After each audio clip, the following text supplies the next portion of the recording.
नाजरीन, बच्चों के खिलौनों से 14 सांप निकल आए। ये बहुत ही खौफनाक मंजर था। नई दिल्ली, भारत में एक घर में बच्चे के खिलौने से 14 सांप निकल आए, जिन्होंने पूरे मोहल्ले को खौफजदा कर दिया। भारतीय मीडिया के मुताबिक ये खौफनाक वाकया रियासत तेलंगाना में पेश आया, जहां सरिंदर नामी शख्स को अपने घर के बेडरूम में 14 सांप नजर आए। भारतीय मीडिया रिपोर्ट के मुताबिक बेडरूम में बच्चों के खेलने का एक खिलौना रखा था। सफाई के दौरान इस खिलौने को हटाया गया तो वहां से एक सांप का बच्चा निकला। बाद अज़ां एक एक करके इसमें से 14 सांप निकले, जिन्हें देखकर घर वालों की सिट्टी गुम हो गई और वो खौफजदा होकर घर से बाहर निकलकर भाग गए। इसके बाद अहले खाना ने पड़ोसियों की मदद से सांपों को लाठियों से मार दिया। सांपों का ग्रुप निकलने से पड़ोसी भी खौफजदा थे। सरिंदर का कहना है कि इन्हें कोई इल्म नहीं कि ये सांप किस तरह घर में दाखिल हुए। उन्होंने मुतअद्दिद बार हुकाम को इस हवाले से इत्तला दी, लेकिन उनकी जानिब से कोई कार्रवाई ना होने पर उन्होंने खुद ही सांपों को मार दिया। नाजरीन, इससे सबक मिलता है कि हमें अपने घर की सफाई रखनी चाहिए। अपने जूते, बच्चों के खिलौने,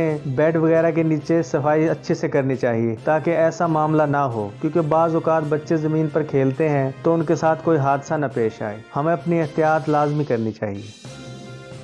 उम्मीद करता हूँ ये छोटी सी रिपोर्ट आपको अच्छी लगी होगी। अगर रिपोर्ट अच्छी लगे तो हमारे चैनल को सब्सक्राइब करें, साथ में घंटी के निशान को ज़रूर दबा दें, ताकि आने वाली हमारी वीडियो आपको सबसे पहले मौसूल हो सके। और अपनी राय का इजहार कमेंट सेक्शन में ज़रूर कीजिएगा।